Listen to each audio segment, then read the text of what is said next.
Fala pessoal, o vídeo de hoje é sobre o POR 11, um fundo imobiliário high yield, ou seja, de alto rendimento, que inclusive é bem antigo, ele data de 2013. A gente ouve falar muito em fundos mais atuais, alguns high yields como por exemplo o RPR, o CAC-R, o Versalhes, o HCTR e o DEVA, porém o POR 11 é um fundo bem mais antigo do que esses fundos. Esse aqui é como se fosse um veterano já nessa área de fundos de alto desempenho, de alto rendimento. A gente vai olhar o relatório gerencial, já o último relatório dele, emitido agora em janeiro de 2023. Vamos olhar a composição de sua carteira, que torna o fundo tão sólido aí no mercado durante tanto tempo. Inclusive a gente vai ver que é um fundo que não variou tanto de cotação e ele ainda hoje vem entregando rendimentos bem favoráveis. Inclusive nessa deflação ele sofreu um pouco, mas não tanto como a gente vai ver mais à frente. De antemão, peço a vocês que se inscrevam no canal, isso ajuda demais o crescimento, beleza? Participa também no nosso grupo Telegram, vai estar o link na descrição do vídeo. De posse aqui do último relatório, a gente já vê que ele conta aí com mais de 22 mil cotistas. O patrimônio não é tão grande, né? A gente vê assim um fundo antigo, a gente espera ter um patrimônio gigantesco, mas o patrimônio dele é na casa dos 365 milhões de reais. Hoje a gente vê muitos fundos aí batendo 1 bilhão, enquanto o POR 11 está ali com um patrimônio mais conservado, assim, um patrimônio não tão grande. Ele cobra uma taxa de administração de 0,9 ao ano, tem a sua taxa de performance aí de 15% do valor que exceder o IMAB. O IMAB é um indexador formado pelos títulos públicos atrelados ao IPCA, ou seja, a taxa de performance dele é em cima dos valores 15% do que exceder a taxa ali média dos títulos públicos atrelados ao IPCA. Continuando, nós teremos o valor patrimonial da cota de R$ 98,10 e o valor de mercado de R$ 90,84. Inclusive, a gente pode ver o valor atual neste exato momento, que é de R$ 90,41. Nós temos aqui o gráfico de cotação do POR 11, datando aí de 2013 até o presente momento. A gente vê que ele teve algumas variações, porém, considerando o período aí de 10 anos, uma variação que não foi tão grande assim. Claro, teve seus ápices antes aqui da pandemia e durante a pandemia teve seu ápice negativo aí, inclusive é o menor de toda a sua história. E hoje ele está num valor ali bem abaixo da média de todo o seu período de existência, ok? Com esse valor de R$ 90,41 e o valor patrimonial que a gente viu de R$ 98,10, ele tem um desconto de 8% na sua cotação de mercado. Seu P sobre VP é de 0,92. Continuando aqui, ele vai falar sobre a distribuição do último rendimento, que foi 91 centavos, referente a dezembro de 2021, pago agora em janeiro, e vai falar sobre um CRI, no caso o CRI com freio, que teve seu indexador alterado de IPCA mais 7,6 para CDI mais 4,7, diversificando ainda mais, como ele cita, a exposição por indexador, troca um pouco saindo do IPCA e entrando mais no CDI, no momento em que o CDI está com as taxas bem consideráveis, né? Ele vai falar um pouco sobre a atual situação do Brasil na questão do governo, né? Essa alteração de governo, a eleição, a nomeação da equipe do governo, a questão do parlamento, indicadores econômicos, situação atual de juros, ok? Vai falar também aí que alguns gestores até argumentavam que o mercado tanto fazia essa questão presidencial, beleza? Mais à frente ele continua falando um pouco sobre o mercado, a gente vai passar um pouco isso, que a gente quer ver mais sobre o ativo. Ele vai falar também aqui sobre o ciclo monetário e agora sim entra mais a fundo no POR 11. De antemão, peço a vocês aí que se inscrevam no canal, isso ajuda demais o crescimento, beleza? Participa também do nosso grupo Telegram, link vai estar na descrição desse vídeo. Continuando aqui, nós temos o histórico da distribuição por cota. Ele tem aqui o histórico de 2013 até 2022, onde a gente vê que o ápice foi em 2016. Em segundo colocado aqui, em segundo lugar de distribuição, nós temos o ano de 2022, devido inclusive taxas, né? IPCA alto, sempre fundos que têm uma exposição a IPCA tendem a pagar mais, beleza? A gente vê que pelo histórico dele aqui, se a gente traçar meio que uma régua aqui, puxando a média aqui, vai dar aqui mais ou menos, acho que na faixa de uns 11, né? 11,21 ao ano, fazendo mais ou menos uma média por aqui.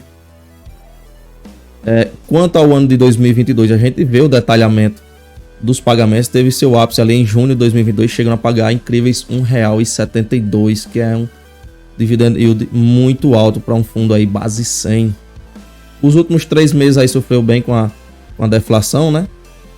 Porém, a deflação já passou, a expectativa é que ele volte em vento em polpa, né? A gente vai ver mais à frente sobre os indexadores, o que dá para esperar sobre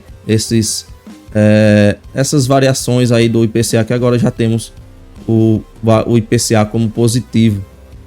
Continuando, ele vai falar aqui sobre PORD versus o iFix, que ele está sempre aí à frente, inclusive nos últimos anos aí, 2020, ele meio que acentuou essa diferença, ele meio que disparou ali na frente do iFix. Quanto ao número de cotistas, ele vem crescendo bem ao longo dos meses aí, se comparado aqui no gráfico de janeiro de 2021 ao final de 2022. Ele faz o comparativo do fundo em relação ao seu benchmark, o benchmark, lembrando novamente aí, em relação aos títulos públicos indexados ao IPCA, ele faz ali o yield diário, e a intenção dele é sempre estar superando esses títulos públicos indexados à inflação. E a gente vê que ele obteve êxito em dezembro, assim como durante todo o ano de 2022 a gente vê que ele teve ali um desempenho de 14,36%, enquanto seu benchmark foi de 6,26%. E desde o início do fundo a gente tem um desempenho também favorável ao PORD 11, no caso ele teve 205,6%, enquanto o benchmark na faixa dos 151%.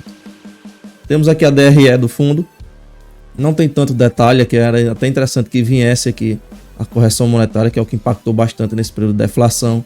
Ele só coloca os resultados, no caso, os CRIs aqui, coloca só aumento de juros, não coloca o que tem de correção monetária. A gente fica meio que atado ao ver isso aqui. Por exemplo, em dezembro foi na faixa dos 3,9 milhões, em novembro na casa dos 3,8, ou seja, valor bem similar ao de dezembro. Teve um leve aumento em dezembro, mas a gente não consegue ver o impacto dessa correção monetária. A gente pode até abrir os relatórios anteriores para ver, mas seria interessante que o fundo disponibilizasse isso aqui nos relatórios mensais. Tem um resultado acumulado não distribuído no final aí de R$ 11.228. A gente entra aqui um pouco mais na carteira do ativo. A gente vê que a maior parte são CRIs corporativos de série única, representando 54% do ativo, seguido de CRIs pulverizados sênior, que são 12% do ativos, e depois CRIs corporativos sênior, que são 9%. A gente vê esses três aqui, que são um pouco mais seguros, né? A gente não tem tanta exposição a CRIs pulverizados mezaninos, e assim como também não tem nada de CRI aí de série subordinada, que é a mais arriscada. Primeiro, a gente tem ela no grau de risco, a série subordinada é a mais arriscada, depois vem a mezanino, que é um pouco menos arriscada, e depois temos a série sênior, que é ali que é meio que o ideal. Temos também a única, que não quer dizer necessariamente que seja menos arriscada, até porque é diretamente vinculado ao corporativo, passa essa como se fosse um pouco mais de confiança, mas o ideal mesmo são os CRIs corporativos, aí os CRIs série sênior. Enfim, mais à frente na exposição por indexador, a gente tem 34% a IPCA e 46% ao CDI, ou seja, é um fundo high yield que não tem tanta exposição a IPCA como a gente vê normalmente ali no caso do CARC-R, o RPR, HCTR, todos ali, a grande maioria são atrelados a IPCA, no caso do PORD, principalmente ao CDI, que é uma taxa de CDI mais 5,14, e até uma taxa ali bem que mediana, né? A gente vê fundos aí com taxas bem mais altas, como por exemplo o URCA, é CDI mais 10, né? O CARC-R é CDI mais 7,5, não é uma taxa tão agressiva quanto esses outros fundos. Já IPCA também a gente vê que é uma taxa ali como se fosse que a gente vê normalmente em fundos de médio risco, né? IPCA mais 8. Ou seja, é um fundo que não é tão agressivo quanto as suas taxas, ok? Tendo aqui, ele vai mostrar a questão da tipologia dos imóveis, 81% é residencial, 19% comercial. Ele vai falar um pouco sobre os tipos de garantias que ele tem. Ele tem uma tabela aqui demonstrando qual é o tipo de garantia que ele tem em cada um dos seus CRIs. E a gente já entra aqui na carteira mais a fundo no portfólio do ativo, onde a gente vê aqui que 7,92%, que é a maior exposição, é no CRI Arena MRV. Porém, a gente vê que tem outro CRI aqui da MRV também na faixa de 3,58% e mais outro na faixa de 0,78, inclusive a gente aí somando eles dariam superior aos 10%, né? No caso aqui ele coloca inclusive como o dever do Arena MRV, e nesse outro CRI ele coloca como pulverizado, né? Então fica meio que a questão aí se é ou não tudo de uma empresa só, porque se não for, o PL dele, o patrimônio líquido alocado aqui, fica um pouco mais exposto somando os três, mas ainda fica ali dentro, na verdade não fica dentro dos 10%, né? Ele passa um pouco os 10%, mas enfim, ele vai fazer o detalhamento de cada um dos seus CRIs, né? É um fundo aí bem das antigas, um fundo que está no mercado aí já há muito tempo, ou seja, é um fundo de respeito, como a gente diz assim, um fundo já bem experiente, gestão já vem trabalhando ali há muito tempo no mercado, já conhece muito bem o mercado financeiro, beleza? Lembrando aí, se inscreve no canal, isso ajuda demais o crescimento, participa também do grupo Telegram, o link vai estar na descrição do vídeo. O que a gente tinha para ver hoje do POR 11 era isso. É um fundo ali high yield que não tem umas taxas tão agressivas como a gente vê com fundos mais agressivos como o Urca, o KKR, que também que a gente já viu, mas ele tem ali sua estabilidade, ele tem sua história, sua experiência, e ele vem entregando dividendos há muito tempo aí, o que passa um pouco mais de segurança no ativo. Mas enfim, lembrando, isso não é uma indicação de compra ou venda desses ativos, beleza? E a gente se vê no próximo vídeo. Valeu!